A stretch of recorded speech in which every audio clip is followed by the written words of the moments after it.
DLENC 4분기 실적 전망치 하회투자 의견 중립. 하나증권은 DLENC가 이익률을 과도하게 추정했고 토목부문 원가율도 상승해 지난해 4분기 영업이익이 전망치를 하회했다고 2일 분석했다. 투자 의견은 매수에서 중립으로 낮추고 목표 주가는 45,000원을 유지했다. 김승준 하나증권 연구원은 DLENC의 지난해 4분기 잠정 실적은 매출액이 전년 동기 대비 3.6% 증가한 2조 3천억 원, 영업이익은 같은 기간 26.1% 줄어든 888억 원을 기록해 시장 전망치를 하회했다며 DLENC가 플랜트 부문에서 이익률을 과도하게 추정했고 DL건설의 토목 부문 원가율이 상승한 탓이라고 설명했다. 김 연구원은 플랜트 국내 부문의 매출 비중이 증가함에 따라 마진 믹스가 생각만큼 좋지 않았다며 영업외로는 외환 관련 손실이 280억 원, 투자평가 손실이 380억 원 반영됐다고 했다. 그는 올해 회사가 제시한 가이던스를 지난해 실적과 비교할 때 매출액과 영업이익은 증가하고 수주는 감소하고 착공은 증가할 것으로 보인다며 더불어 기존 자기 주식을 단기순이익에서 10%를 더 사는 내용의 주조환원책도 공개됐으나 수각을 전제한 자사주 매입은 아니라고 분석했다. 이어 투자 의견을 하향한 건 주가 상승에 따라 목표 주가에 도달했기 때문이라며 자사주 소각 계획이나 현금 배당 확대, 자기 자본이익률을 개선하기 위한 구체적인 계획 등이 있다면 목표주가 상향 여지도 있다고 밝혔다. 지난해 4분기 시장 예상치를 밑돈 실적을 기록한 LNF에 대해 목표 주가를 17만원으로 6% 하향 조정한다는 증권가 의견이 제시됐다. 올 1분기에는 물량 회복에도 판가 하락 압력과 재고 평가손 우려가 있다고 봤다. 유의미한 주가 반등을 위해서는 대규모 수주 확보나 신제품 모멘텀이 필요하다는 판단이다. 신한투자증권은 2일 LNF가 지난해 4분기 매출 6,576억 원을 기록해 시장 기대치를 32% 하회한 점을 짚었다. 영업손실은 2,804억 원이다.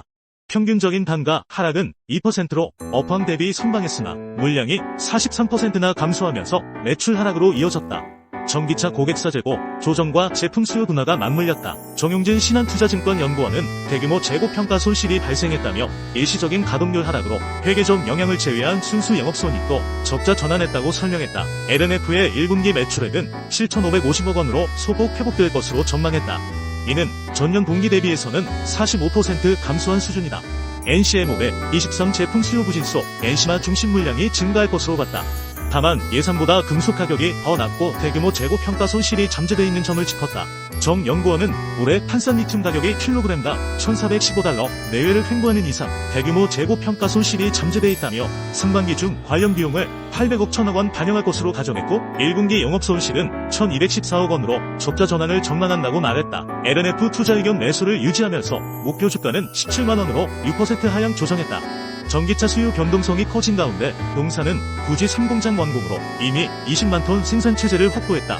당분간은 투자 및 확장보다는 내실 다지기에 나설 시점이라고 평가했다. 정 연구원은 해외 진출 또는 국내 신공장 확보 계획이 다소 지연될 수 있다는 점을 감안해 목표 주가를 조정했다며 주가 상승을 위해서는 성장 속도를 다시 재개시켜줄 수 있는 대규모 수주 확보나 신제품 관련한 모멘텀이 필요하다고 전했다. 대신증권이 2일 DLENC에 대해 투자 의견 매수와 6개월 목표 주가 55,000원을 유지했다. 기대치 대비 실적이 못 미친 것은 아쉽지만 주요 포인트였던 플랜트 매출 성장, 주택 원가 개선이 확인됐다는 점에서 여전히 성장과 안정성 모두 높다고 판단했다. 이태환 대신증권 연구원은 지난해 4분기 연결 기준 매출액은 전년 동기 대비 3.6% 늘어난 2조 3,400억 원, 영업이익은 26.2% 감소한 887억 원을 기록했다며 잠정치는 대신증권 추정 및 시장 컨센서스를 밑돌았다고 했다. 이어 주택 부문에서 계획 대비 실제 도급증액의 차질이 나타나면서 원가율이 예상보다 높게 나타났으나 별도 기준 원가율이 전 분기 대비 2.0%포인트 내린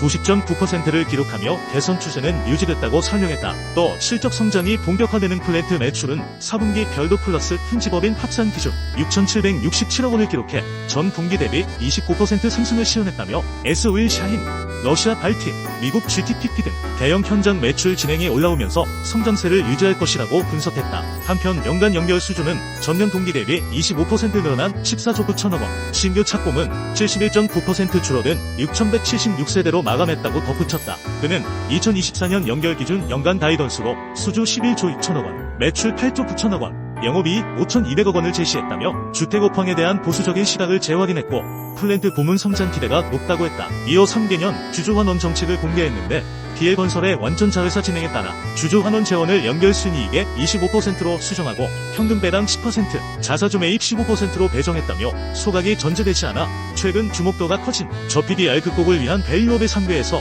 벗어난 점은 약간 아쉬운 느낌이라고 짚었다. 키움증권은 2일 ST팜에 대해 기존에 공격적으로 잡았던 올해 실적 추정치를 하향 조정했다며 목표가를 기존 11만원에서 9만원으로 낮춰 잡았다. 다만 실적이 갈수록 개선되는 데나 내년 제2올리고동 가동으로 하반기로 갈수록 모멘텀이 부각될 전망이라며 투자 의견은 매수를 유지했다. 작년 4분기 매출은 1197억원, 영업이익은 214억원으로 나타났다. 전년 동기 대비 매출과 영업이익은 각각 114%, 132% 증가했다. 매출은 시장 추정치에 부합했고 영업이익은 웃돌았다. 이는 올리고 수율 증가와 매출 증가에 따른 결과란 분석이다. 허혜민 키움증권연구원은 올해에도 올리고뉴클레오타이드 공급이 하반기에 쏠릴 것이라고 말했다. 그러면서 올해 올리고 매출액은 1904억원으로 전년 대비 12% 증가할 것으로 예상했다. 인상시험 수탁기관 자회사의 매출 정상화로 연간 연결 매출액은 전년 대비 16% 늘어난 3,284억원, 영업이익은 같은 기간 37% 증가한 456억원으로 전망했다. 허 연구원은 증설 중인 올리고 제2동 1단계는 내년 7월 가동되고 2단계에 대한 증설이 진행될 수 있을 것이라며 최근 미국 하원에서 생물보안법이 발의되는 등 ST팜의 경쟁사 중 우시가 명시됐다고 말했다. 그는 우시의 자회사 우시STA가 올리고뉴클레오타이드 의약품리탁 개발 생산 초기 단계를 하고 있어 ST팜의 경쟁사로 볼 수 있다면서도 실제 법안 통과된 것은 아니며 우시STA가 명시된 것은 아니지만 미국에 반복되는 중국 바이오 제재 노이즈로 인해 신규 고객사의 신규 수주 반사 수혜가 가능할 것이라고 내다봤다. 허 연구원은 그러면서 올리고 수율 개선과 고마진 혈액암 제품의 연말 상용화로 수익성 지속이 개선되고 있다는 점이 긍정적이라며 올해 하반기로 갈수록 양호한 실적 시현이 예상되며 내년 제2올리고동 가동으로 수익성 개선이 이어질 것이라고 평가했다. BS투자증권은 2일 LS에 대해 경쟁력 있는 비상장 자회사를 보유하고 있으며 해저 케이블 매출 등이 증가하리라고 내다봤다. 투자 의견과 목표가는 제시하지 않았다. 전 거래일 종가는 96,000원이다. 양형모 BS투자증권연구원은 LS는 전선업을 영위하는 LS전선 92%, 전력기기의 LS일렉트릭 47%, 과거 니코동 재련이었던 M&M 100%, 트랙터 사업을 영위하는 엠트론 100% 등을 보유하고 있다며 경쟁력 있는 비상장 자회사를 보유하고 있다고 평가했다. 또 LS전선은 매출액 6조원 수준의 OPM 4%를 기록할 전망이나 앞으로 매출 증가와 마진 개선 가능성이 크고 LS일렉트릭은 상장사로 시가총액 2조원이기 때문에 47%의 지분가치는 약 9천억원에 해당한다고 덧붙였다. 양 연구원은 이어 M&M은 매출액 10조원, 영업이익률 24% 수준의 동재련 비즈니스를 영위하며 올해 기준 2,500억원 이상의 영업이익을 달성할 것으로 전망된다며 엠트론과 I&D도 합산 매출액 5조원, 영업이익 1,000억원이 가능한 비즈니스라고 설명했다. 그러면서 양 연구원은 앞으로 LS가 해저 케이블 매출 증가와 M&M의 호조로 실적 개선을 이루리라고 전망했다. 그는 LS전선의 해저 케이블 상황은 여전히 탄탄하다며 궁극적으로 두 자릿수 마진의 해저 케이블 부문 매출액만 연 1조원이 가능할 전망이라고 말했다. M&M에 대해선 매출액 10조원 비즈니스라며 최소 마진은 2.5% 수준으로 추정하며 만약 2022년과 같이 평산 손실이 줄어들면 3천억 4천억원까지 이익이 증가할 것이라고 내다봤다. 양 연구원은 이에 따라 LS전선과 M&M만으로도 LS의 밸류에이션은 부담없는 수준이라고 평가했다.